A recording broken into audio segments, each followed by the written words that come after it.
உலக பொதுமறை திருக்குறள் அதிகாரம் 31 வெகுளாமை. திருக்குறள் 301. செல்லிடத்துக் காப்பான் சினங்காப்பான் அல்லிடத்துக் காக்கினன் காவாக்காலேன். விளக்கம். தக்க சூழ்நிலையில் சினத்தை அடக்குகிறவன்தான் உண்மையில் சினத்தை அடக்கியவன். தக்காத சூழலில் சினத்தை அடக்கினால் அதற்கு பயனில்லை. எடுத்துக்காட்டு: போர்க்களத்தில் கையால் தாக்க வந்தவனை அடக்காமல் விடுவது வீரமல்ல. அமைதி நிலைமையில்தான் வெகுளி அடக்கம் காட்டப்பட வேண்டும். திருக்குறள் 302. செல்லா இடத்துச் சினந்தீது செல்லிடத்தும் இல்லதனின் தீய பிற. விளக்கம். சினம் வராத இடத்தில் சினம் அடைதல் தீமையானது.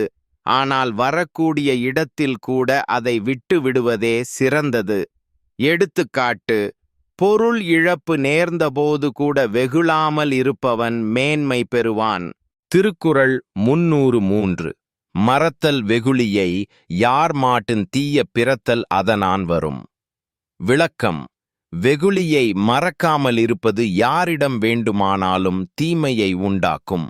எடுத்துக்காட்டு: நண்பர் சொன்ன தவறை மறக்காமல் மனதில் வைத்துக் கொள்வது சீரழிவை ஏற்படுத்தும்.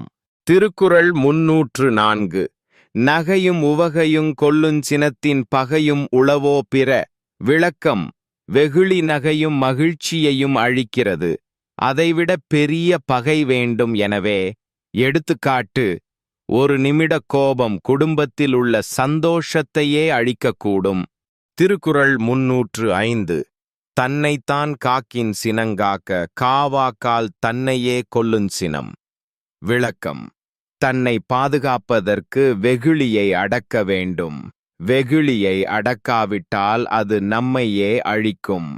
எடுத்துக்காட்டு: ஒரு தொழிலதிபர் கோபத்தில் எதையும் தீர்மானித்தால் தனது தன்மையையே இழப்பார். திருக்குறள் 306. சினமெனுஞ் சேர்ந்தாரை கொல்லி இனமென்னும் ஏமப் புனையைச் சுடும். விளக்கம். வெகுளி ஒருவரை மட்டுமல்ல, அவர் குடும்பத்தையே அழிக்கக்கூடியது. எடுத்துக்காட்டு: கோபத்தில் ஒருவரை புறக்கணித்தால் அவருடன் சேர்ந்தவர்கள் அனைவரும் பாதிக்கப்படுவார்கள். திருக்குறள் 307. சினத்தை பொருளென்று கொண்டவன் கேடு நிலத்தரைந்தான் கைப்பிழையா தற்று.